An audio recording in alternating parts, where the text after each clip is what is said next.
Well, it's so very special when we get the opportunity to interview one of our own. And today, our interview with Lori Giesey, also known as Mima Mockingjay here at Saved by Story, was just that, very special. And what made it even more astounding was the fact that she brought three granddaughters with her who happened to be the stars of her first children's book that is being launched, The Ascent from the Cousin Camp Chronicles. And if you want to know the power of intention and adventure with young people, what's possible as it relates to growing their bodies and their minds and their hearts, tune in for this episode because those young women are living, breathing embodiments of the message that Lori is bringing to the world. Enjoy. What if story is the answer to our crises of meaning and belonging, to our impulse to heal our lives and help others, to our desire and drive to leave this world better than we found it? Now, we love good stories. In fact, we're kind of obsessed, not just with the stories themselves, but with the stories behind the stories. Their oddly perfect timing, the healing process they provoke in their authors, and their capacity to catalyze individual and collective change. And we love exploring these with writers, thought leaders, entrepreneurs, healers, parents, and others. Tune in to hear these stories behind the stories and entertain with us the real possibility that whether you are a teller or a consumer, story is always offering or leading us to an answer.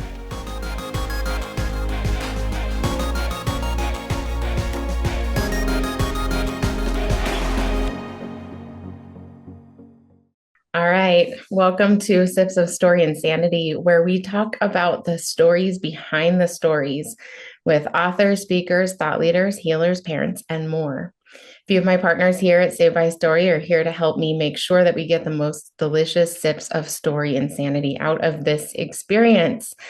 And today we have one of our own in the proverbial hot seat.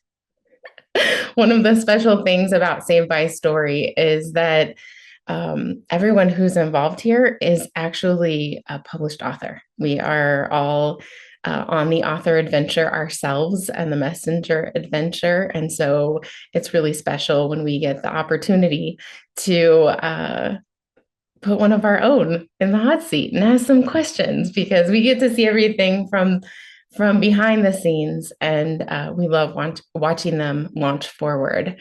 So let me introduce you to Lori Giesey, who you will hear referred to as Lori and Mima today. When a serious car accident devastated her life as a happy and active wife, mother, and leader in her community, Lori Giesey chose to fight back. She chose to embark on the adventure of her life and stay on it, even when the terrain got tough. Within a few years, she was a business owner again, a regular half marathon runner, a high adventurer, and a writer enjoying life with her family. She captured her triumphant story in a moment in time where accidents become opportunities. And now she's getting ready to release the second edition of that book and her first children's book in a new series. Welcome, Lori. Thank you, Amanda. Love being here. Yeah, and we have some extra special guests today who we thought it would be really fun to include them because they're such a special part of what you're working on. So maybe you can introduce them, and then we'll jump into our questions for you. Okay. First, the oldest is Marley, and in the book, she is known as Maddie. And then we have Shaylee, who is also in the book known as Charlie. And then we have Miss Aubrey, and you'll hear me sometimes call her Abby because that's my pet name for her. And then her name in the book is Sophie. And these three have been doing cousin camps together for, we figured out, 13 years now, since Abby was a baby. So Wow, 13 years. Yeah. Amazing. Okay, so we have lots to cover.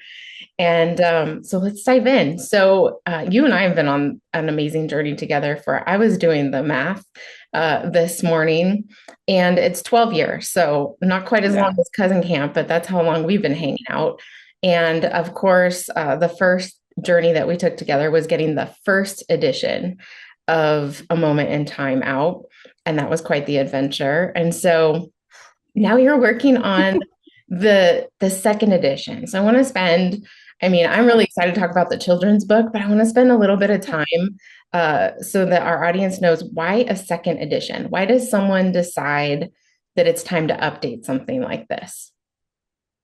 Well, when I wrote the first edition, we came up with five different pillars, so to speak, of action items that would help you through a process when the terrain is rough. And right before I launched that on December 2nd, which happens to be Aubrey's birthday, for Christmas that year, I was in running my first marathon. And 100 feet before the finish line, I ended up fracturing my femur and I went to the ground. I didn't fall, break it that way. It just was this freak accident. And I went down and I didn't know I had broke it at the time. And I was determined to finish that race.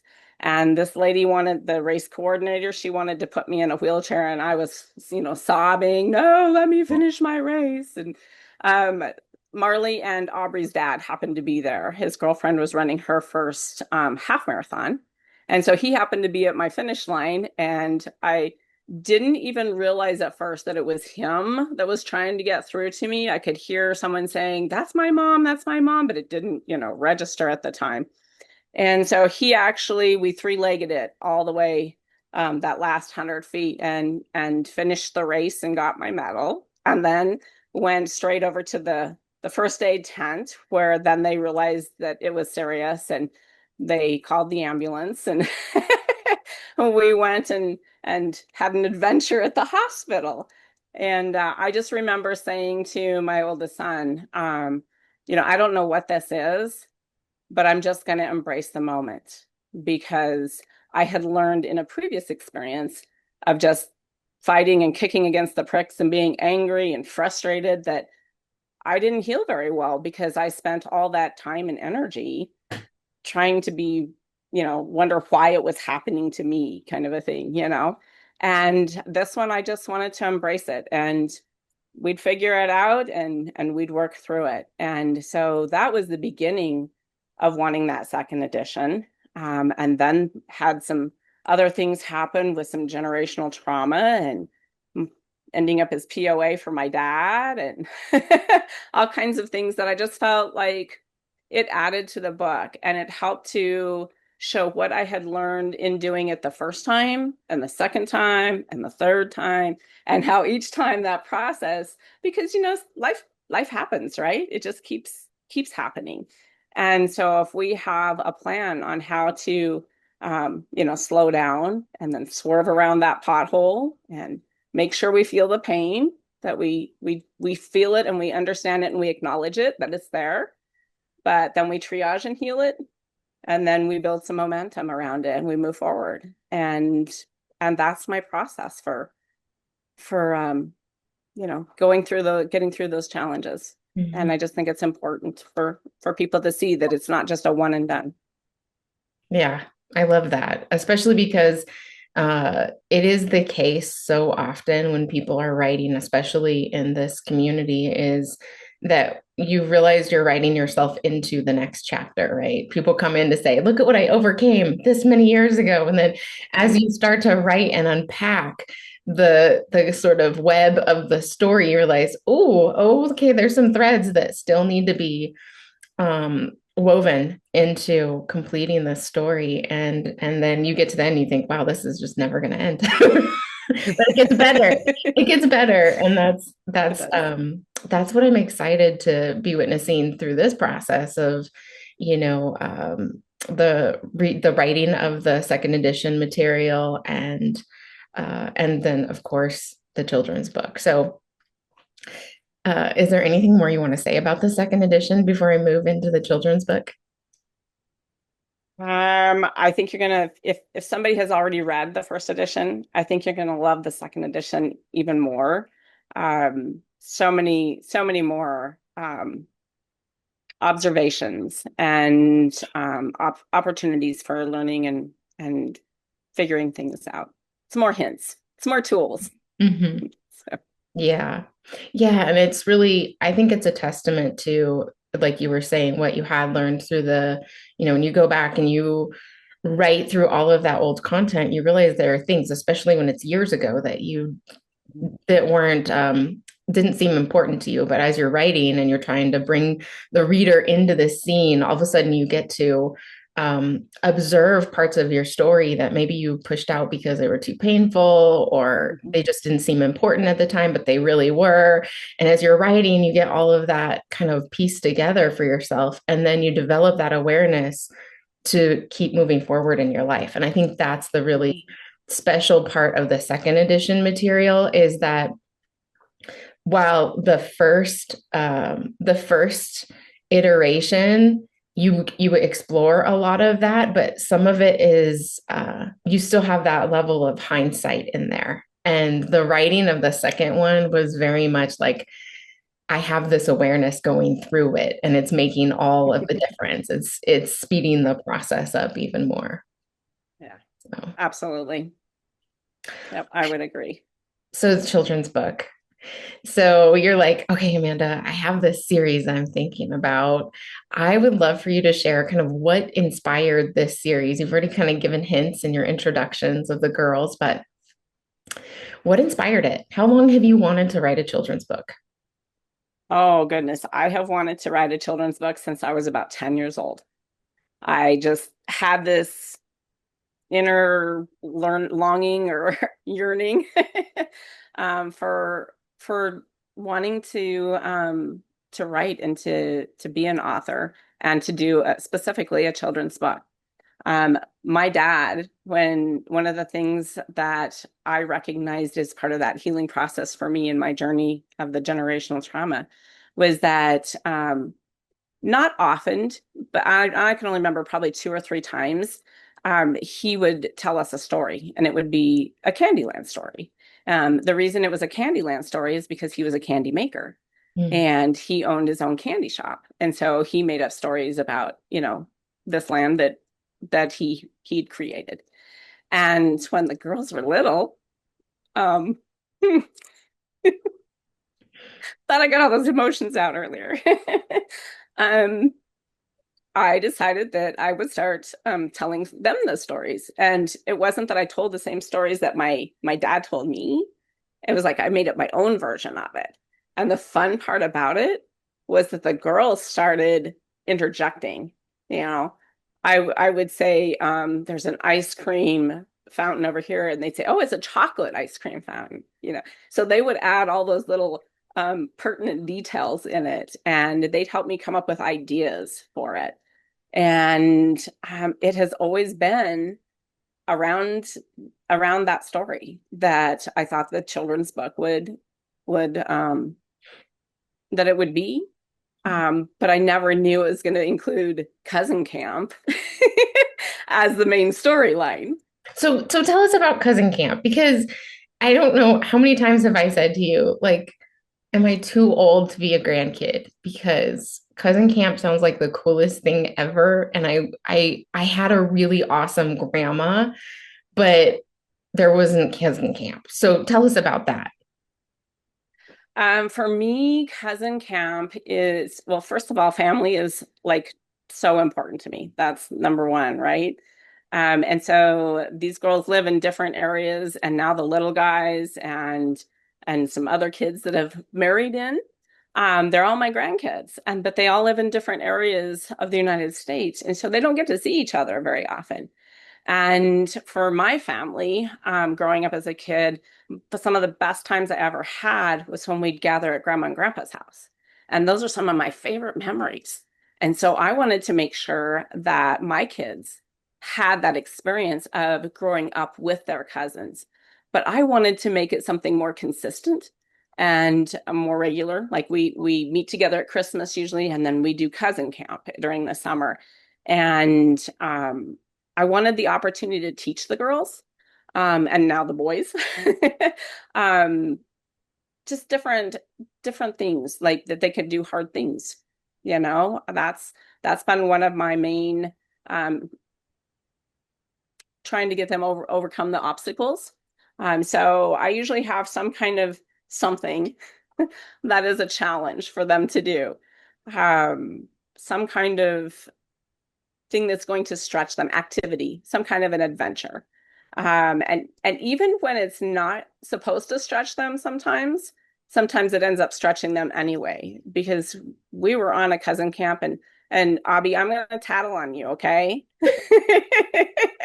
We were at a cousin camp one time, and she was just little. I mean, she was probably 4 years old, and we were hiking up to Horsetooth Falls in Colorado. And we had talked about snakes and how, make sure you listen for the rattles, and because it's been really dry and it's hot out, and so we took off with our backpacks and our water bottles and our snacks, and we head up there, and we get about halfway up, and all of a sudden we hear this, rattle going on, and it's in a bush. Well, somebody we were with decided, and just a friend of ours decided that he wanted to check out and see where the snake was at. And so it started really rattling and shaking. And when Abby heard it, she literally like climbed up my leg and hung onto my neck so hard that I was like, okay, okay, let go. I got you, baby. So we've had some pretty fun experiences. And we went up the rest of the hike, and we played in the falls and in the water, and we came back down. But we haven't let Aubrey forget that she, like, climbed Mima like a tree that year. So. I think there's a little hint of that in this book. It makes me giggle every time I read. So, so then these big challenges, you put out these adventures and these opportunities for these young people that you love to discover that they're capable of more than maybe they think they are, right? Like going Mhm. through growing up isn't easy, right? There's all of these things that happen in relationships and families and school, and you got to like try to figure it out. And then you get time at Mimas to kind of be like, oh, right, this is like maybe a tool that I can take back there and make things a little bit easier. So I'd love for you to share just a little bit because we don't want to give everything away, but a little bit about the challenge that you put in front of these girls that you write about in your first book, The Ascent.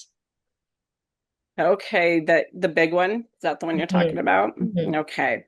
So there is a trail in Colorado that is called the Incline.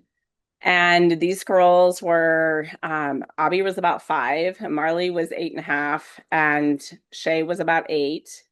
And this incline has a 46% grade, I believe, 43, 46% grade. And it's a bunch of old railroad ties. And it's not quite a mile long, but it's a tough hike. And I had never done it before, and it was my birthday. And I wanted them to go on that adventure with me. And I just knew, because we'd been on hikes and things before, I knew that the girls would make it if we took it nice and slow. And I made sure I had lots of snacks, and we had lots of water, and that we could have fun along the way. And Shay wasn't real excited about doing it.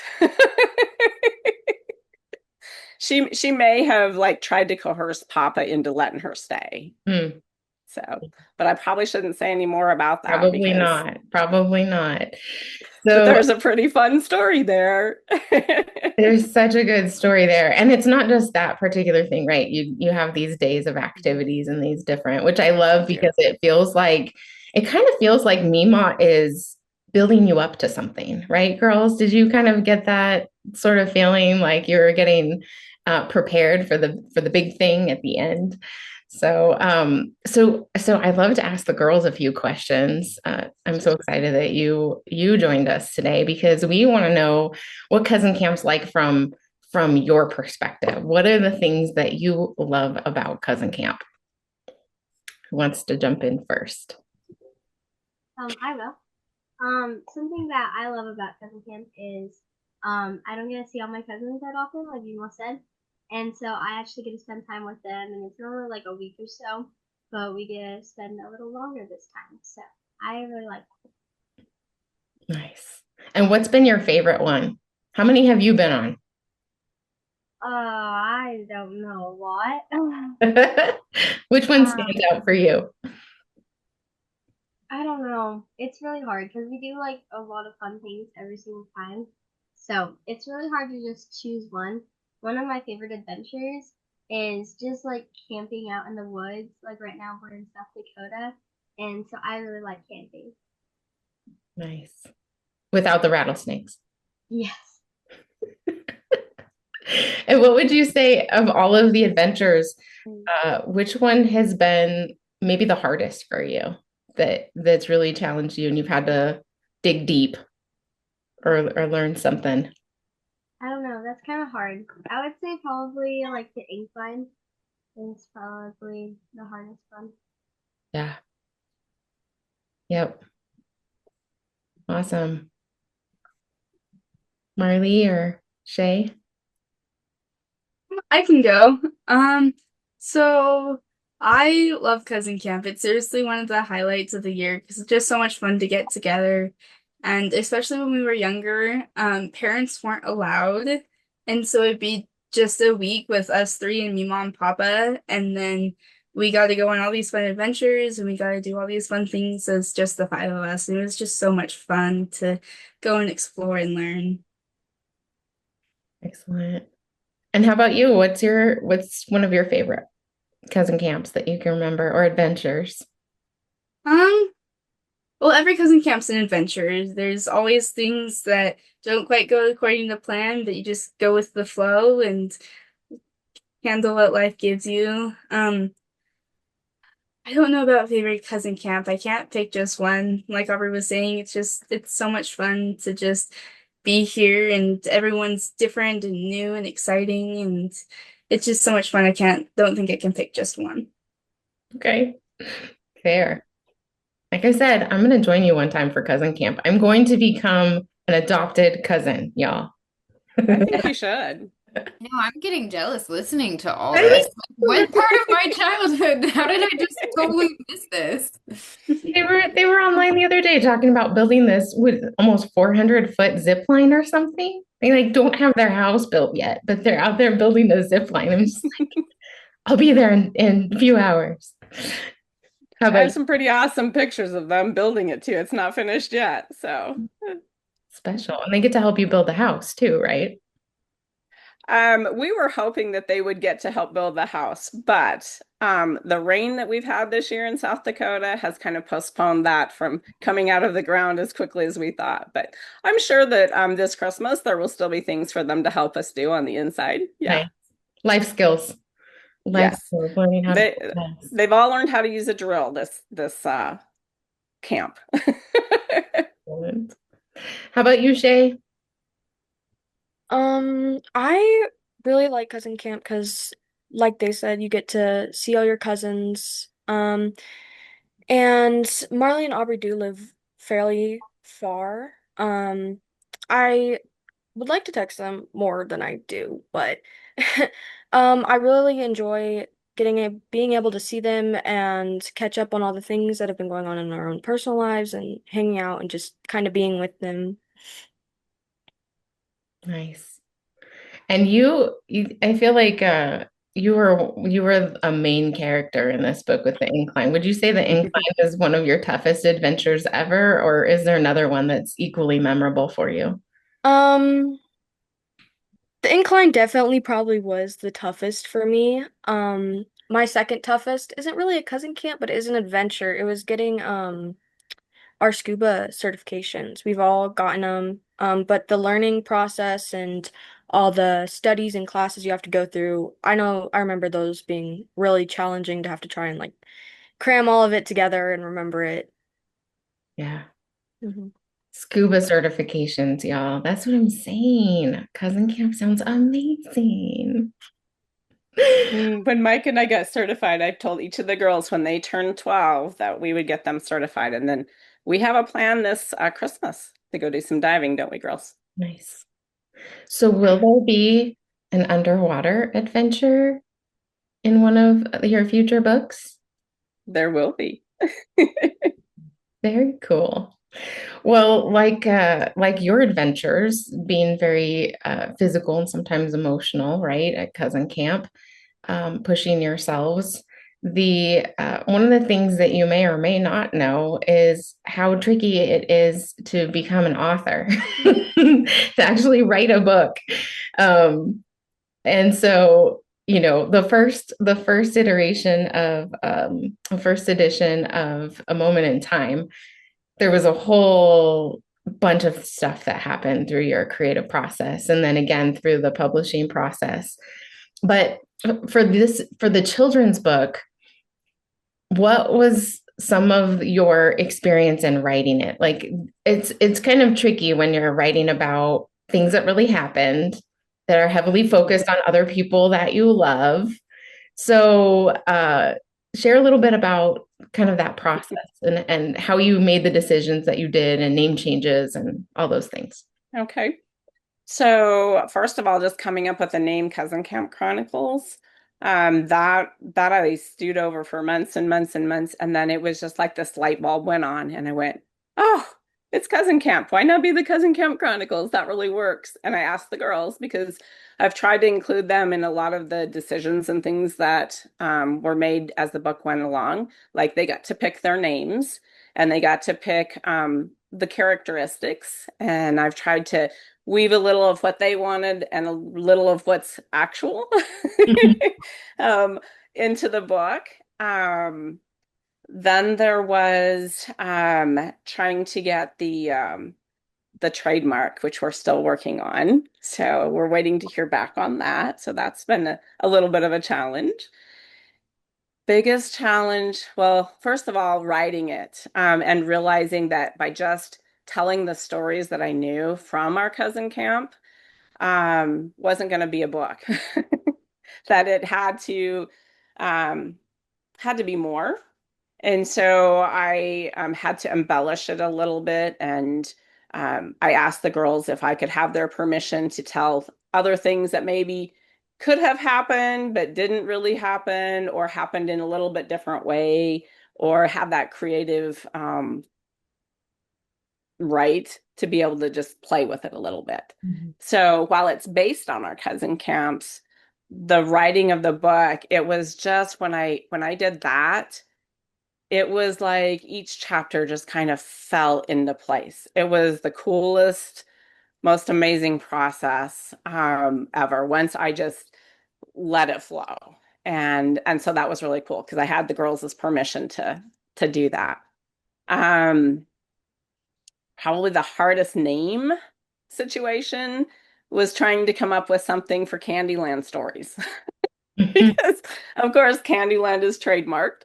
Um, and there are so many candy shops and cookies and sweet stores and things like that that they have used all kinds of names and iterations and variations and trying not to compete with any of them. That was the toughest. We even went to AI and started asking for options there. We started looking at different languages and how other people said that. And so, yeah, that was the hardest, I think. That was the one that almost did me in. Yeah, right up until the end, we're through the editing, we're putting everything into interior design, and I'm like, hey, do we have the no, not yet. I can't find it, right? All these things that, Yeah. you know, uh, when you're going through that process, some things are really, really important. And then you realize, oh, these things were also important, but I didn't have the time or attention to really sit with it. And so, Yeah. really, Well, and it hasn't, oops, I'm sorry. no, go ahead. It didn't come out when it was supposed to even last year because of the whole Illustrator debacle. So that was a big piece too. And we're so excited because we have Briley that is 16. that has done all of the illustrations. She did the illustration for the book cover, and then Alyssa made it into a book cover. And she drew all of the illustrations for each of the chapters. And I can't believe that I finally found her, and she's done such an amazing job. Yeah. Yeah.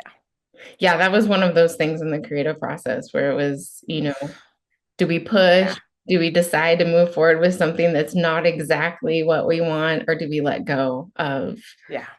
timelines and big feelings and all of those things around it, right? Lots of big feelings. And then you let go and you ask for help, and all this magic opened up. And it's this perfect alignment to have a young person be part of this, which I think Well, she had such great ideas too. Like I would have an idea of what I wanted, and she'd say, well, like this. And I'd think, oh my gosh, I didn't even, I didn't have it pictured that way in my mind, but that's really cool, Or I'd say, well, that's not quite the way I want it. She was amazing to work with. yeah. So you took Briley. Briley gets to come to cousin camp, sort of, because she's also on an adventure of being stretched and learning how to bring her expertise to the world and Yep. figure out contracts and timelines. And that's a lot for a 16-year-old, right? Yeah. Yeah. Marley and Shaylee are both 16, so they can relate to that. Yeah. Yeah, good thing you all have been prepared by Mima for years. So it makes these things a little bit easier, I bet. I was curious about all your ages because when I was going through the book, I had these little faces in my imagination while I was reading through it, and then I hopped online and you're all older. So I've been thinking about this for a long, long time. So if you guys can say how old you are, I guess I already said Marley's, but go ahead. I'm 13. 13 and 16. Yep, and 16. There's 6 months difference between Marley and Shaylee. So sometimes there's a little competition there, just every once in a while. Oh, good. Keeps it fun, competition.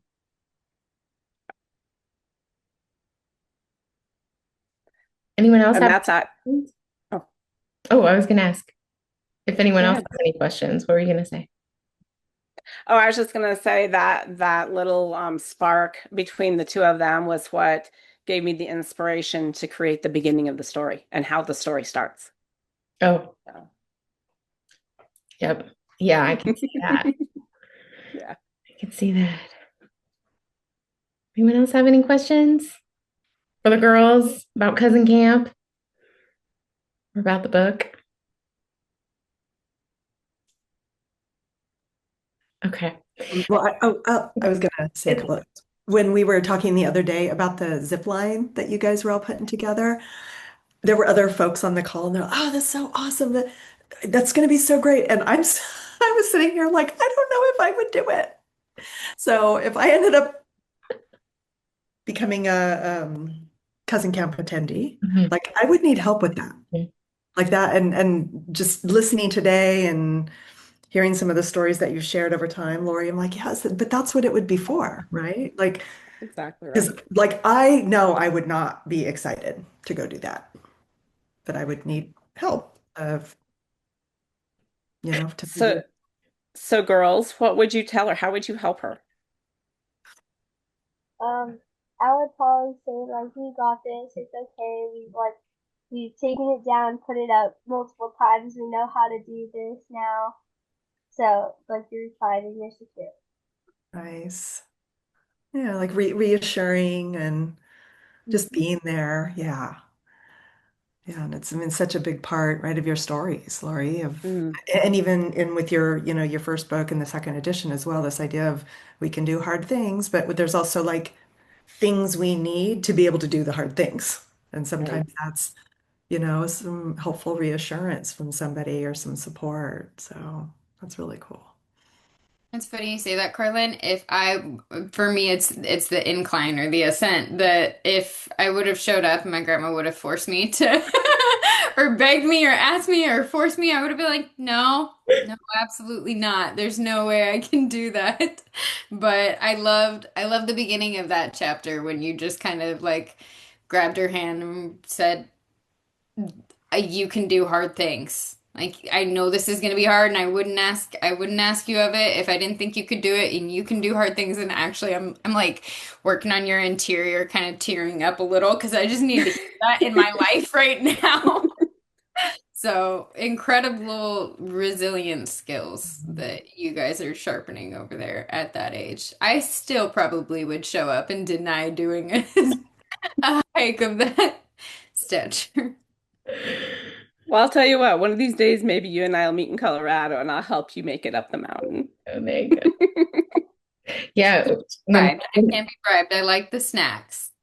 Oh, yeah, plenty of snacks. you just need an espresso machine about every 100 steps for Alyssa, just another one, give her the energy and the excitement. But when Carlin was talking about the incline, I was thinking we went to a camp a few years back and it was my first zip line ever. And I had the same sort of chatter. And it was so fun because it was a camp for adults. And you could just see, Lori's out there just like, well, this isn't very high off the ground. And I'm like, oh my God, if I fall, like, right. And just to watch the difference between our adventure and risk tolerance and, that resilience muscle in the physical. I have a lot of that in business because I've been, pushing that muscle for a long time. But you put me on an obstacle course and a zip line, and I'm like, oh my goodness. And then you can just watch all of the adults thinking the same thing. Like, why did I say yes to this? And then the young people, Aaron was at that camp and he's just like pulling himself up walls and running around the ropes course. And I'm thinking, oh my goodness, this is an underdeveloped muscle for me, this physical adventure thing. Aaron, you're talking about cousin camp, and I was thinking about you getting the anti-treatment a little bit from resilience building with Alyssa, but a lot from your Aunt Kate. Doesn't it feel like Oh, some totally. adventures that you took with her? Yeah, probably. And well, what I was thinking to myself was that I had some really like bad camp experiences when I was younger. Like it was kind of fun. I look back at it and I'm like, oh, my middle school camp, but otherwise, like it was just a bad experience. Definitely didn't have the resiliency to want to do any of the physical things and I just was not excited about it. And but then it brought me to thinking what we did when we were in Colorado, 2 years ago, I guess now. And Yeah. um and it was a very different experience. So I've been rewriting kind of what camps look like for me. I like them a lot more, probably because of that part of, partly Kate and those adventures we take and everything. But yeah. Yeah. Yeah, his adventures with his aunt were more like wild dares that mom came home and was like, oh my gosh. Like, I'm sure this is gonna build a muscle, but um I think generally it's kind of a nice contrast experiencing this story because generally our family came from like a place of inactivity. Like Mandy has her, like we just weren't pushed physically to do things like that. And if anything, my dad created a lot of fear around it. Like I've never been skiing or surfing or learned any of these super physical things because he was so scared of anything happening to us. And so now when people are like, oh, would you learn skiing? Would you learn surfing? Would you learn windsurf? Like all these things. I'm like, No, no, because now I'm an adult and I would have to deal with the consequences if anything happened. But it just really, it sucks to have that. It's good because I've never had any broken bones or anything, but it sucks to kind of have that lens laid over. So it's really exciting to see, kids this young with scuba certifications and all these awesome experiences that built skills that you probably don't even know that you have on some levels until you get into another situation that may not be physical when you grow up, like a work situation, and you're like, no, I can do this, and you just put yourself at the front of it. yeah. That's the hope. Have there been any have you had any experience, I'm going to ask an extra question, and you can absolutely say, no way, Amanda, I was not prepped for this question. But I wonder if any of you have had an experience outside of cousin camp, like maybe at school with friends, or maybe being invited to do something where you know that maybe the decision that you made or the way that you approached it was um, affected by something that you learned from Mima at cousin camp or on one of your adventures. Because there have been I can go.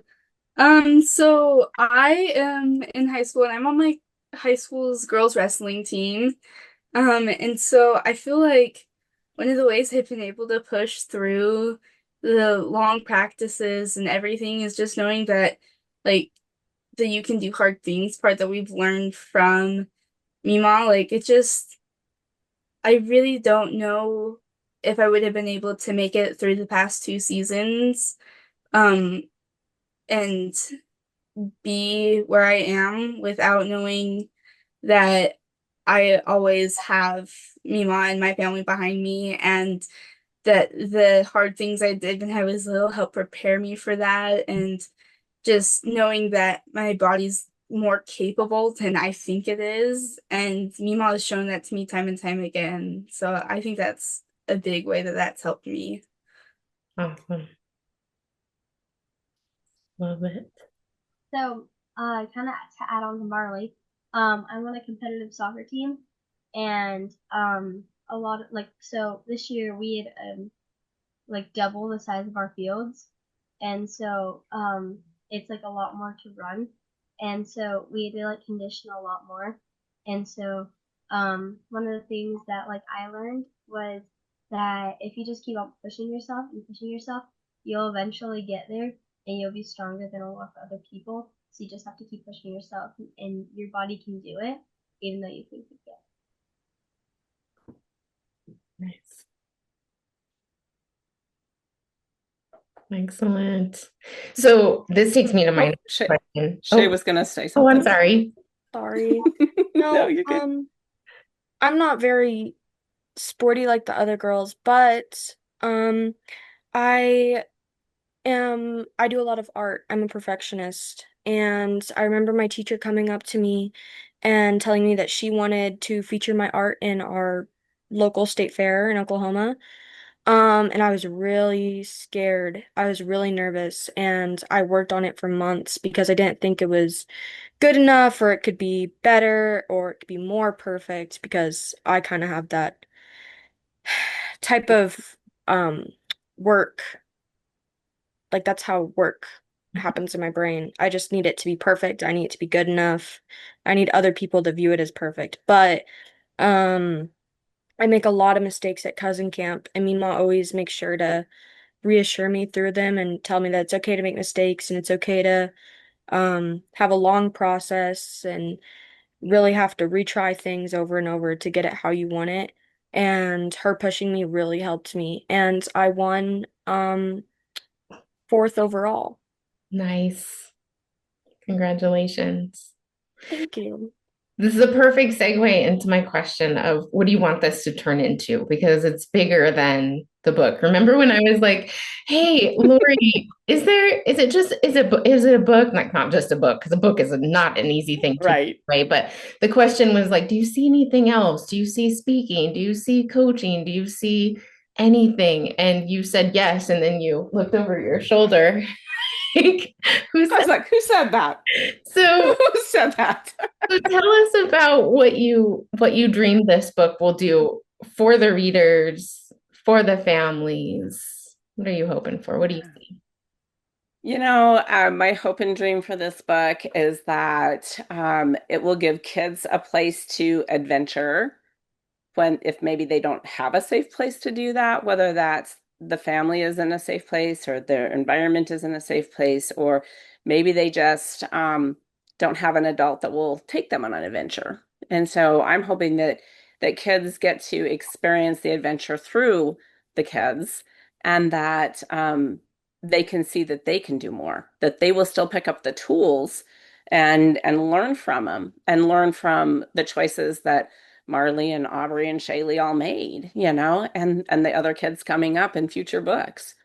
I'm also hoping to be able to speak at the homeschool conventions or other places where I can encourage the adults that we can do hard things too. Because homeschooling, I've done that before, and it's not an easy task. And having the right curriculum and knowing your kids and each one of them learn differently and have different learning styles and trying to do that all yourself, that can be hard. And so I'm hoping that the adventure boxes will give them another tool for the parents to be able to have, and that the kids will love them. There's so many fun and exciting things to do with those. Um, and then I hope it'll give parents some ideas as far as like adventure. I remember one time Aubrey saying they were trying to get to us at Christmas, and it just didn't matter. They went one way out of Utah and they couldn't get there because the roads were it was snowing. I mean, like they were trying their best, but Dad had rented a car and it didn't have four-wheel drive or whatever, and they weren't able to get there. They got stuck on a hill, so they had to go back down to, Logan. And then they took off another direction, tried to go, I don't know, I-70 or something. And Aubrey just saying, well, Mima's all about adventure, and we're having an adventure getting to Mima's house. So if I can teach kids that life is an adventure, then I think that's another important tool, because it doesn't matter if you're going to the grocery store or you're picking up your toys or you're struggling with a math concept. If you can make it all into an adventure. Marley made a comment the other day to me. She was talking about someone she was babysitting. Is that what it was, Marley? Do you remember? Do you want to tell the story? Do you remember? Don't think You so. you said that I was trying to remember exactly what it was, but she had turned it into a game for them. Oh, it was the little guys. It was the little guys Yeah, here. Go ahead, yeah. you tell it. Okay, so I was trying to get one of the little guys to um oh, it was my Pick up the wood. stepsister. I was trying to Oh, get okay. her to help clean up some of the wood up by the zip line, and she just was not having it. She was upset and pouting, arms were crossed, like she just was not coming. And so I was like, hey, I just need you to pick up this one piece of wood and then we can move on to the next step, but just come pick up this wood. Okay, fine, I'll come do it. Takes her time getting over. I can't pick it up. Yes, you can. You're strong. Let's just try it. Fine. She's able to pick it up and takes a few steps and ends up tripping with it. And so she's like crying now. And it's like, hey, calm down. You're okay. Come sit on this rock. I'll look at your hand and your knee. And then you can take a minute and calm down. Like, just have a second to yourself. And then when you're ready, let's come pick up this log again and try again. And so she sat down and she was fine. And then Aubrey found this really cool, I think it was like a coyote skull or something, and she's like, oh guys, come look at this. And I was like, well, I want to go see. And I was like, well, you have to move this log first. Like that's what you started. So let's finish what you started and then yeah, let's go look at it. Okay, fine, let's do it. And so she's now really happy because she has something to look forward to. And so she easily picks up the log she was struggling with before and she goes and puts it in the pile and she's like, oh my gosh, that's so cool. And looks at it for a minute and she's like, okay, now I don't want to go back and work and pick up more logs. And I was like, how about this? How about you put your arms out and I'll stack the logs on your arms and we'll see how many you can carry. Let's make it a game. And so she was like, okay, yeah, let's do that. And I was like, okay, you find a stick and I'll pick it up and put it in your arms, okay? She's like, okay, let's do it. And she got really happy and excited. And then she got probably 7 to 9 smaller logs on her arms. And she's like, look, can I pick up this one? And we pick it up and it's this really big stick. And I'm like, okay, your arms are already really full, so I don't think this one will fit. But how about you go pick those ones up and then come pick up this one? And so it's a lot bigger than the first one she tried to and struggled with. So when she went and put the logs down she was holding, and then she came back and grabbed this one, and it was heavier, and she struggled a little bit, but she made it to the pile and went, hey, good job. Look at that. Here's the first log that you did, and it's half the size of this really big log that when we made it fun, you did such a good job. Like, look at this. And Mima does that all the time with all of us. Like, let's make it a game and make it fun. And so it's crazy how I was able to apply that like subconsciously almost, like just learning from her. It was super cool. Yeah. It It was was so fun to hear her tell about it. I was like, oh, yay. Yeah, that's when you know it's in the bones, right? When they start Yeah. pulling other people along with them. Yeah. Yeah. Yeah, so more books in the series. Speaking, adventure boxes are coming that parents can get a hold of and bring the adventure home.